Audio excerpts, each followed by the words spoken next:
Hola, ¿qué tal? Mi nombre es Pérez Azucena Maribel. Soy estudiante del quinto semestre de la carrera Médico Cirujano y Partero en el Centro Interdisciplinario de Ciencias de la Salud, Unidad Milpalta, del Instituto Politécnico Nacional. Y en este video yo les voy a explicar los temas de cardiología, taponamiento cardíaco y pericardiocentesis. Ok, antes de iniciar con nuestra patología como tal, debemos recordar un poco sobre la anatomía y fisiología de la estructura en la cual se va a llevar a cabo nuestra patología. En este caso es el pericardio. ¿Qué es el pericardio? El pericardio es una estructura fibroserosa que actúa como un saco envolviendo nuestro corazón, aislándolo de las demás estructuras y órganos adyacentes. Esta tiene diferentes funciones. Dentro de ellas están las membranosas y las mecánicas. Funciones membranosas. Número 1. Esta estructura permite que nuestra actividad cardíaca se lleve de forma normal, evitando así el roce con las demás estructuras. Número 2. Este funciona como barrera en caso de que haya una infección en nuestro mediastino, nuestras pleuras o nuestros pulmones. Número 3. Este mantiene en la cavidad torácica a nuestro corazón, evitando su torsión y desplazamiento. Eso gracias a los ligamentos que se encuentran unidos a nuestro esternón, nuestra columna dorsal y nuestro diafragma. Funciones mecánicas. Número 1. Nos ayuda a limitar la dilatación miocárdica excesiva. Número 2. Nos ayuda a mantener la distensibilidad normal, es decir, a nuestro corazón en una forma óptima, no solamente desde el punto de vista anatómico, sino también fisiológico. Ahora, recordemos que nuestro pericardio se divide en dos capas, una parietal y una visceral, que es el mismo epicardio. Dentro de estas dos capas se encuentra un espacio virtual denominado cavidad pericárdica, y dentro de esta cavidad pericárdica se encuentra un líquido llamado líquido pericárdico, el cual se encuentra de 15 a 50 mililitros con una presión de -5 a +5 milímetros de mercurio. Este tiene como función principal reducir la fricción, lubricando lo que es el epicardio, y así en cada contracción las capas solamente se deslizan. Bien, después de este breve recordatorio, ahora vamos a pasar a nuestro tema central, que es el taponamiento cardíaco o pericarditis tamponade. ¿Qué es esta patología? Es importante mencionar que esta es una urgencia vital. En esta patología sucede que la presión intrapericárdica aumenta con compresión cardíaca, es decir, con acción de fuerzas opuestas. Y esto es gracias a la acumulación de líquido pericárdico. Y ustedes me pueden decir, normalmente nosotros tenemos líquido pericárdico. Sí, pero en esta patología va a haber más de 50 mililitros. Y esto nos puede llevar a consecuencias tales como la reducción del volumen del latido ventricular y la reducción del gasto cardíaco, y en el peor de los casos nos puede llevar a un shock cardiogénico y a la muerte. La etiología es muy diversa. La más frecuente es idiopática, es decir, que no se sabe qué lo causó.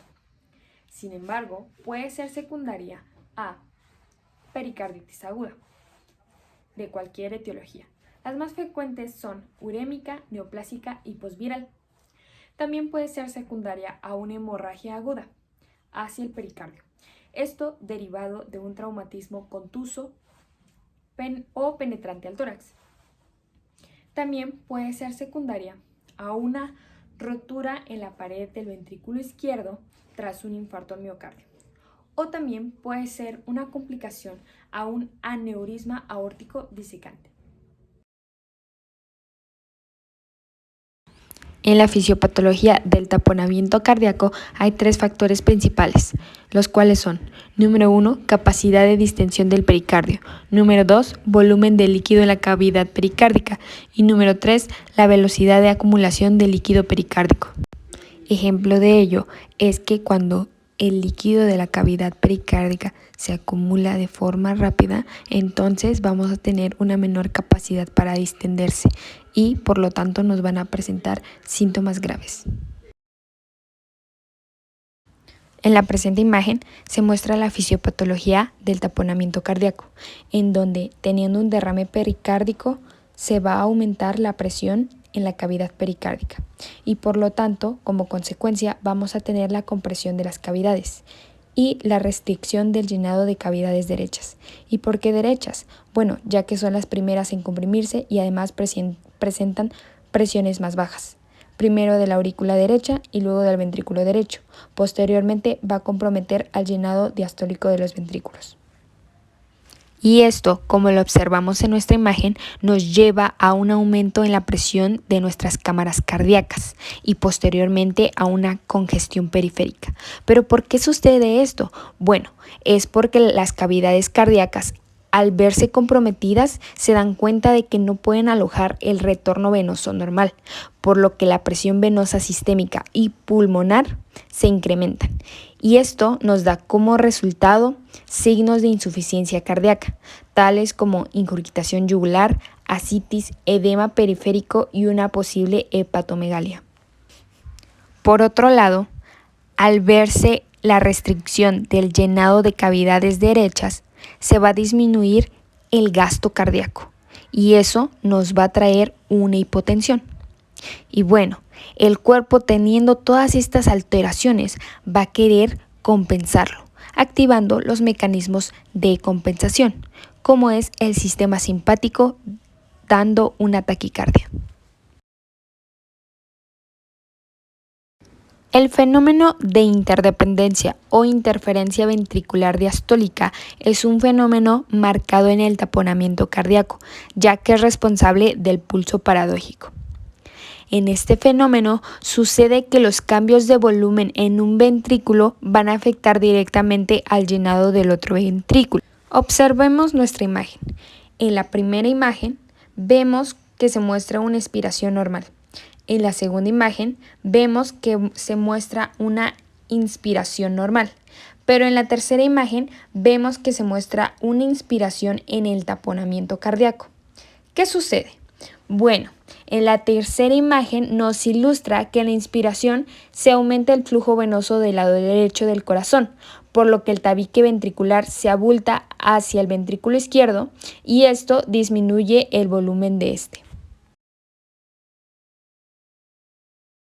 En el taponamiento cardíaco o en la pericarditis tamponade vamos a tener una tríada muy característica, a la cual se le llama tríada de Beck. En esta vamos a tener, número 1, ingurgitación yugular. Y esto sucede a la elevación de presión venosa central. Número 2, vamos a tener hipotensión sistémica.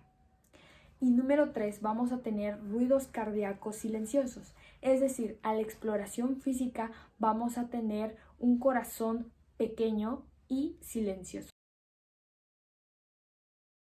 Otros signos son taquicardia sinusal y pulso paradójico. Pero si el taponamiento cardíaco es de forma súbita, entonces la hipotensión nos va a incluir lo que es confusión y agitación. Sin embargo, si el taponamiento cardíaco va evolucionando de forma lenta, entonces los síntomas presentes van a ser edema periférico por la insuficiencia cardíaca que se está dando y también va a ser lo que es fatiga por el bajo gasto cardíaco. También es importante mencionar que, como vemos en la presente imagen, el paciente presentará disnea, cianosis, malestar no específico y nos referirá un dolor precordial que se atenuará al momento de sentarse y reclinarse hacia el frente. En caso de que el paciente caiga en un shock cardiogénico, va a presentar compromiso del estado general, piel pálida y fría, cianosis y diaforesis, disnea de severidad variable, entre otros signos y síntomas. Pregunta: ¿cuál es el golden estándar para diagnosticar taponamiento cardíaco? El diagnóstico principalmente es clínico, sin embargo se van a poder realizar distintos estudios tales como una radiografía de tórax, un electrocardiograma o una ecocardiografía. Nuestro golden estándar va a ser la ecocardiografía. Ahora veamos qué observamos en esos estudios. En la radiografía de tórax vamos a encontrar una importante cardiomegalia, el signo de corazón en cantimplora. Este Es el ejemplo de un paciente con derrame pericárdico crónico idiopático que presentaba signos de taponamiento cardíaco en el contexto de una diseminación tumoral pulmonar. En el electrocardiograma podremos encontrar alternancias eléctricas, que se refieren a las variaciones latido a latido en la dirección, amplitud y o duración de cualquier componente. Así también podremos encontrar taquicardia sinusal. Los signos ecocardiográficos de taponamiento cardíaco son 1. Derrame pericárdico. Se considera grave cuando tiene mayor de 2 centímetros de grosor. 2. Reducción y colapso de cavidades cardíacas. 3. Dilatación de la vena cava inferior en poca variación durante la respiración. 4. Movimiento septal paradójico. En la presente imagen se observa un importante derrame pericárdico en ambos sacos con compromiso de cavidades derechas, y en el asterisco se observa un colapso parcial del ventrículo derecho. Recordemos que esta patología es una urgencia vital, por lo que el tratamiento más adecuado y recomendado es una pericardiocentesis, que como su nombre lo dice, es una punción en el pericardio para extraer el líquido retenido en su interior. Esto es lo que sucede en la patología. La presión intrapericárdica aumenta por el acúmulo de líquido, taponamiento cardíaco. Iniciamos nuestro procedimiento. Número 1. Localizamos el punto de punción. Será en el borde izquierdo del apéndice sifoides y la unión esternocondral.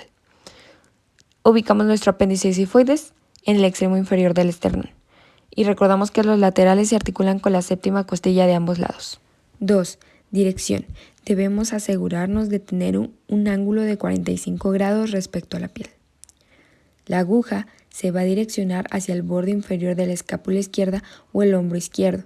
Se va a guiar hacia el ápex cardíaca, asegurando de no lesionar el propio corazón y los órganos adyacentes. 3. Como observamos, se debe de realizar la introducción lenta de la aguja en aspiración constante. Recordemos que para realizar este procedimiento se recomienda hacerlo con ayuda de un ecocardiograma.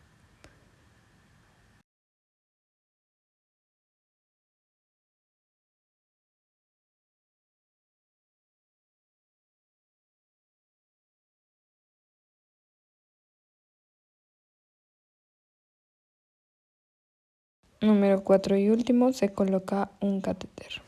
Ahora el líquido obtenido se enviará a patología, donde si es transparente es una pericarditis aguda benigna o enfermedades autoinmunes.